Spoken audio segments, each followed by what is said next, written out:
Managing your time right is one of the most important things you can do because everything you do takes time, but we only get 24 hours in a day. So you have to manage your time correctly if you want to move forward and make any of your accomplishments. So in this video, I'm going to give you 10 easy steps on how you can manage your time better. Step number 1, list everything out.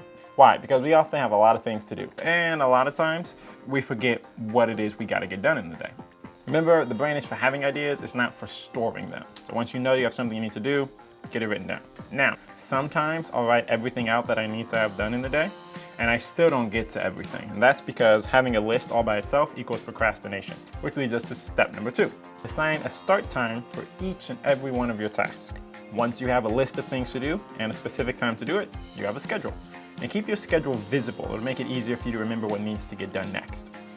The next thing you want to do is decide how much time you're going to spend on each task. Respect the fact that you only got 24 hours in a day, and it helps if you know how long it takes to complete a task. You kind of do this at the same time while you're deciding when you're going to do a task. Like if I know I'm going to be exercising at 8 a.m. and then I'm going to start getting ready to go at 9 a.m., then that means I only had about an hour to exercise. And if I know I'm going to be getting ready to go at 9 a.m. and I need to leave at 10, then that means I got about 1 hour to get ready to go. So you kind of do step 2 and 3 at the same time. Just make sure you decide how long you're going to spend on each task. Don't skip any of them. Parkinson's law says work will fill the time given to complete it. It's kind of like when we were in college and you knew you were only down to like the last day before an assignment was due. And those last like 5-6 hours, you could like crunch out a week's worth of work because you had a deadline and you were determined to meet it because you didn't want to turn in the project late. Whereas when the professor's like, you have until the end of the semester, those are the assignments that never get done. I've had that problem before. And I've heard other people have had the same problem. So give yourself a deadline and stick to it.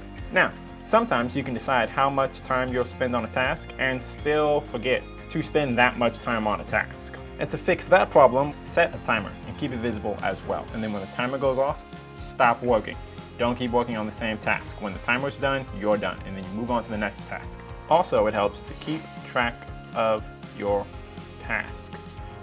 Basically what that means is, I use an app like Toggle, where I track how long I spend on any given task. Instead of just saying, I'm gonna spend an hour on this, and then I set a timer for 1 hour, I also track to see if I actually spent an hour, or if it was an hour and 5 minutes, or if it was 45 minutes, or if it was 2 hours. Because sometimes, even though the timer goes off, I just ignore it and keep working on something. Now, sometimes, I'll give myself an hour to complete a task, but the task literally does take 2 hours to complete. So I won't stop at the 1 hour, I'll go for the 2 hour mark. And then if I notice like 3 days in a row, this same task takes 2 hours, I'll change my schedule so that instead of only spending 1 hour on it, I give myself 2 hours because I know it just takes 2 hours to do. Other times I'll give myself an hour to do something, but then since I've been tracking my time, I realize it doesn't take an hour. It only takes about 40 minutes, sometimes 35 to 40 minutes. So then after a couple of days, I can change my schedule. And instead of giving myself an hour to complete this one task, I'll give myself 30 to 35 minutes because I know I don't need a whole hour. That's why I track my time. It's just informative to let you know how long something takes. Step 6 is going to be on handling distractions. So you're gonna wanna identify distractions as fast as possible as legitimate distractions or illegitimate distractions. Cut off all illegitimate distractions. So talking to my brothers about Sonic, that's just gonna have to wait. Wasting time on Instagram, gonna have to wait. And then you wanna learn how to deal with legitimate distractions. For example, if one of my kids come up to me, like even right now while I'm recording, and they're hungry or they need their diaper changed, I'm gonna have to deal with that. But I have to come up with systems on how to deal with that as fast as possible so I can get back to work as fast as possible. So I'm not spending the whole day dealing with kids. The other option you have when it comes to dealing with distractions, legitimate distractions, is delegating. For example, my wife is here. If one of the kids shows up and they need a diaper change, I could ask my wife to change their diaper, which she normally does. Shout out to my wife. But if she wasn't here and it's just me, well then, hey, it's just me. Someone's got to take care of the kids, like me. So, step 7, check things off your list as you get them done. So if you got like 10 things on your list, once you're done with this first one, check it off. When you're done with the second one, check it off. And just keep going through your list until you check them all off. Step 8, and this is one I'm really bad at, but I know I should do it, is taking scheduled breaks. If you don't take a break, you kind of break down, truth be told. Like, I've had times where I'll just be driving for hours and hours at a time. I can get in a good 6 to 7 hours working on multiple different tasks. But then, normally around 8, 9 p.m., my brain just shuts down. Because my brain and my body, the rest of me is just tired. It happens, we're humans. A lot of this happens by accident, because it's not scheduled. You're working, and then your subconscious knows you need a break, so you pick up your phone and look at Instagram, but because it's not a scheduled break, you'll be looking at Instagram for 6 hours, and then you're like, oh snap, I'm supposed to be working, and then you try and get back to work.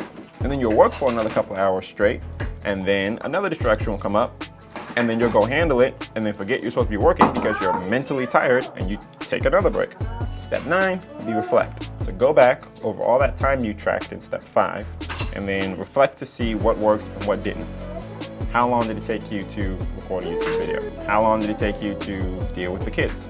How long did it take you to cook breakfast? And step 10 is actually reschedule. After you now know it takes 30 minutes to an hour to record a video, you can give yourself an hour instead of just 30 minutes. Now that you know it'll take 45 minutes dealing with all 3 kids, you can go ahead and schedule in 45 minutes to an hour to deal with all 3 kids. You can change your schedule to match reality, or you can change your systems to help you get through work faster. But as life changes, your kids grow up, you have a new job, you move, you're gonna have to change your schedule to match the way your life has changed now. Bonus tip is maintain a good, healthy amount of discipline as well, going through all of these steps. Doing all 10 of these will help you add more structure to your day, help you reach your goals more, and this helps you remember everything you need to get done. Your time is money. How you use it will affect the amount of money you can make. Now, I could go on, but enough said. Peace.